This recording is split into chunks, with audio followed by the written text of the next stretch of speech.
Para discutir mudanças na legislação penal, Debate RJ recebe o deputado Flávio Bolsonaro, do Partido Progressista, e o criminalista Luciano Saldanha Coelho.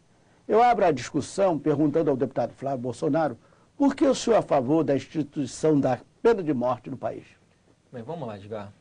Em primeiro lugar, é importante a gente ressaltar que a gente está fazendo uma discussão aqui extra legal, vamos dizer assim.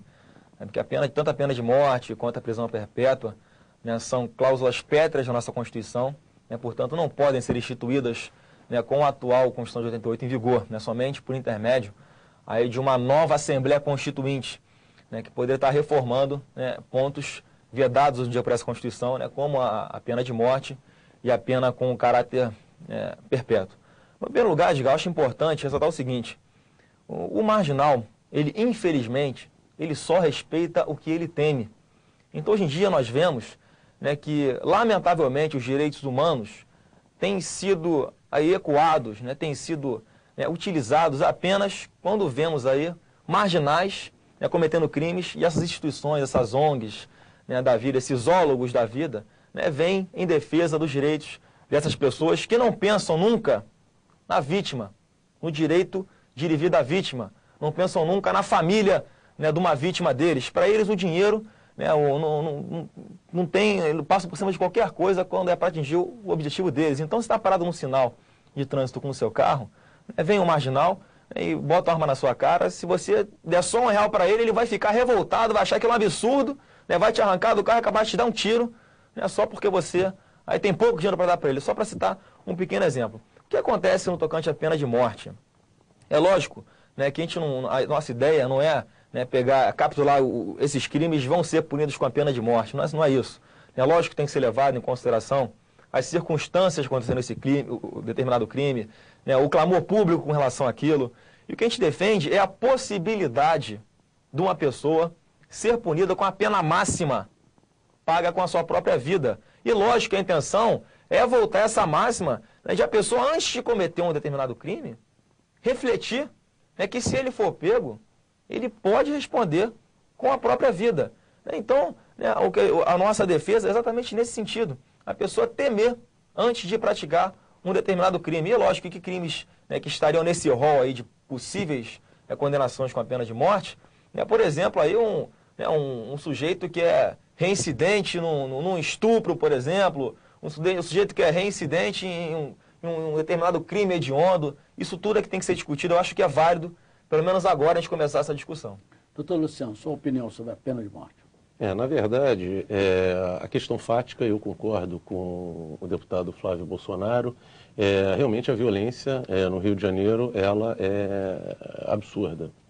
Mas no que diz respeito à pena de morte, né, eu teria três razões, ou três fundamentos, né, para rejeitá-la.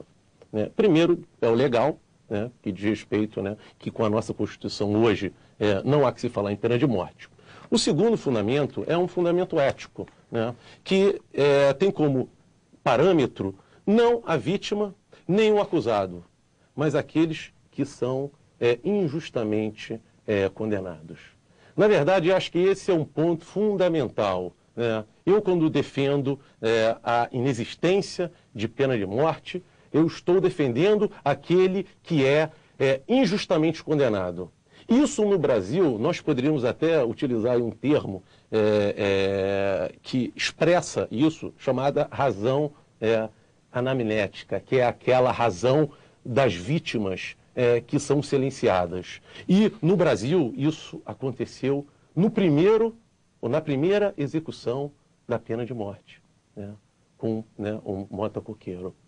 Então ele foi julgado por ter matado 8 pessoas, uma família. Ele foi executado, o que nós chamaríamos hoje de devido processo legal foi respeitado, ele foi julgado 2 vezes, né, e no final ele foi condenado injustamente.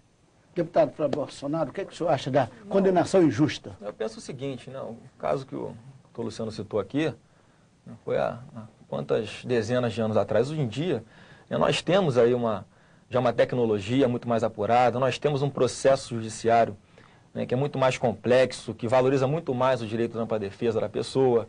né, enfim, há certas garantias, né, que, sem dúvida alguma, ao longo de um processo criminal, né, ficaria muito mais difícil que essa injustiça fosse cometida hoje em dia do que, né, algumas dezenas de anos atrás. O que acontece, Edgar? O que eu estou falando da pena de morte não é, né, simplesmente uma pessoa que, né, não teve um lapso, vamos dizer assim, de ira e de revolta, arrumou um fuzil numa favela, foi para a rua, matou 100 pessoas, não é isso que eu estou falando. Há casos, nitidamente, e isso pode ser comprovado de forma científica, que o indivíduo simplesmente não tem mais recuperação. Um indivíduo que sequestra uma pessoa, estupra essa pessoa, esquarteja e manda os pedaços dessa vítima para os seus familiares. Um indivíduo desse, será que ele tem como ser recuperado? Será que ele vai... o Estado tem condições aí de oferecer para ele, todas as condições, vamos dizer, psicológicas, materiais, para que essa pessoa possa voltar ao convívio pacífico numa sociedade? A pessoa dessa, tudo bem, cumpriu a sua pena, pagou o que devia à justiça, à sociedade. Volta para a rua, comete o crime de novo. Para que a gente vai ficar sustentando um vagabundo desse, um marginal, se a gente pode evitar, que ele cesse a sua carreira criminosa antes que ele produza, que ele faça uma nova vítima, que ele destrua mais uma família? Uma pessoa, que gera um perigo eminente, constante para a sociedade, e que a gente não pode simplesmente abrir as portas da cela para ele voltar para o convívio pacífico, porque a legislação não toma uma medida mais drástica com a pessoa dessa. Eu acho que o bem maior deve ser preservado em função do bem particular. Nesse caso se aplica muito bem isso, que a sociedade tem que ficar protegida de indivíduos como esse. E a pena de morte, sem dúvida alguma, é o caminho mais justo, mais curto, para que essa pessoa não volte a cometer delitos hediondos e continue aí levando terrorismo às nossas ruas. Doutor Luciano, eu gostaria que o senhor comentasse as palavras do deputado Flávio Bolsonaro, mas no outro bloco. A gente volta já já conversando com o deputado Flávio Bolsonaro e o criminalista Luciano Saldanha Coelho.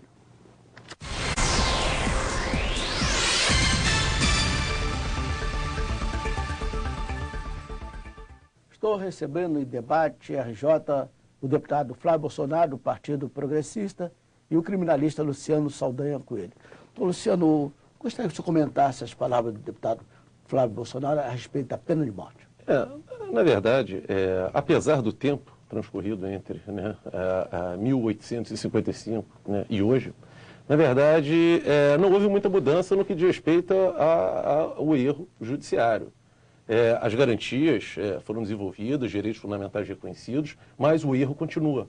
E sempre continuará, porque o erro judiciário nada mais é do que o erro humano, o erro do homem. Então, é possível você entender e compreender quem defende a vítima, a febril da vítima, mas a vítima também de uma injustiça ela tem que ser defendida. Isso daí é algo fundamental.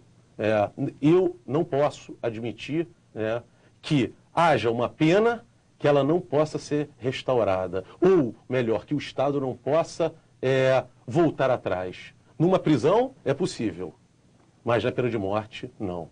Você reconhece a injustiça, você reconhece o erro, mas nada é possível ser feito porque a morte já aconteceu, já ocorreu. Doutor Luciano, vamos falar agora sobre a nova lei antidrogas. Sua opinião?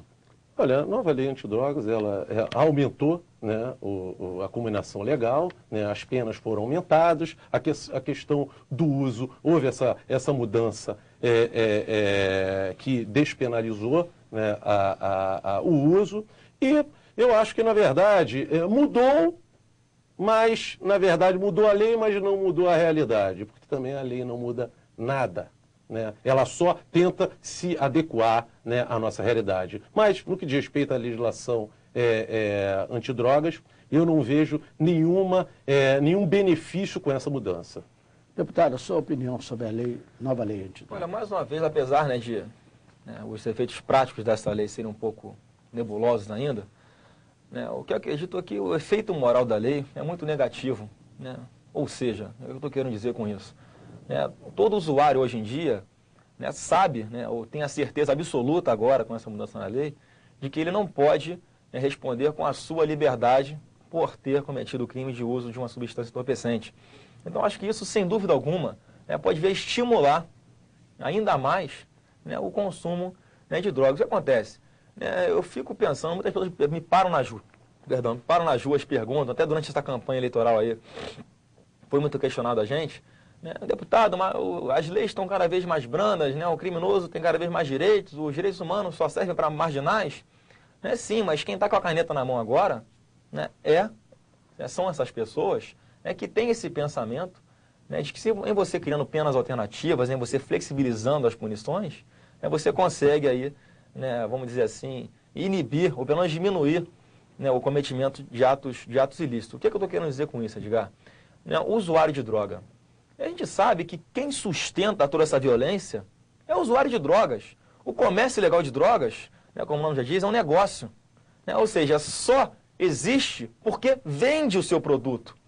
Então, ao contrário do que seria o normal, do que eu entendo, é que o usuário teria que ter penas mais severas, né, me vem aí, infelizmente, né, essa alteração na lei de tóxicos aí, de que, né, o usuário agora, né, vai ter mais facilidade ainda, vai ser menos combatido ainda nas ruas. Né, ou seja, cada cigarro de maconha, né, que uma pessoa compra numa boca de fumo, está ajudando a sustentar, está ajudando a comprar um pedacinho lá, uma munição de um fuzil, né, um armamento, né, enfim, é um dinheiro que fica na mão de um poder aí que está, né, completamente isolado do Estado e que está gerado essa insegurança a todos nós nas ruas. Então, eu sou completamente contra esse tipo de flexibilização, nem sou a favor, mais uma vez, de que a lei seja mais severa para quem financia a violência no nosso Estado, né, que são os usuários de droga. Uma coisa é o usuário de drogas, e outra coisa que a exceção da exceção da exceção, né, são os dependentes químicos de droga. Doutor Luciano, o deputado falou que a nova lei pode estimular o uso de droga. Qual a sua opinião sobre isso? Olha, eu não vejo como estímulo. Realmente não. Quem usa droga vai continuar usando a droga. E aquele que não usava a droga não vai ser por causa da lei que vai usar a droga. Realmente eu não vejo nenhum estímulo. Só, obviamente, existiu aí uma mudança, mas que na prática, né, pouco mudou. Só mais um adendozinho. Né, o estímulo que eu falo é o seguinte, né, por exemplo, né, o uso de uma substância entorpecente em lugar público. Sem dúvida alguma que está muito mais estimulado. A pessoa está se encorajando, né, a acender ali o seu cigarro de maconha, né, porque sabe que não pode ser punido. E a autoridade policial chega, ele assina um termo circunstanciado, se não me engano, né, que vai para a Lei 9.099, né, e é liberado. Quer dizer, ele sabe que, imagina agora se ele acenderia, né, um cigarro de maconha no mesmo local público, né, se ele soubesse que ele pode pegar aí de 5 a 10 anos de prisão. Com certeza ele ia pensar 10, 100, 1 milhão de vezes antes de fazer isso. Então essa é a minha preocupação. Né, o que acontece? A ideologia que está errada não é se dando direitos aí, né, aos criminosos que você vai conseguir reduzir os crimes. Por exemplo, não dá para entender como é que o ministro da Justiça, né, entende aí que uma forma de você estar reduzindo o problema da superlotação dos presídios, ele simplesmente defende que os criminosos de menor potencial ofensivo sejam colocados nas ruas. Eu queria ver se ele teria coragem de pegar, né, um criminoso desse que está preso aí cumprindo, né, um pouco tempo de cadeia e pegar, né, um marginal desse e colocar para ser motorista da filha dele. Não vai colocar, porque ele sabe que o sistema não recupera. Ele sabe que esse indivíduo que ele defende, né, que saia mais cedo da cadeia, vai voltar para a rua e vai continuar cometendo crime. Então, uma hipocrisia muito grande. Ele fala isso porque ele acarreta de seguranças particulares, ele, né, tem as formas dele de se defender que o cidadão comum não tem. Então, é isso que tem que se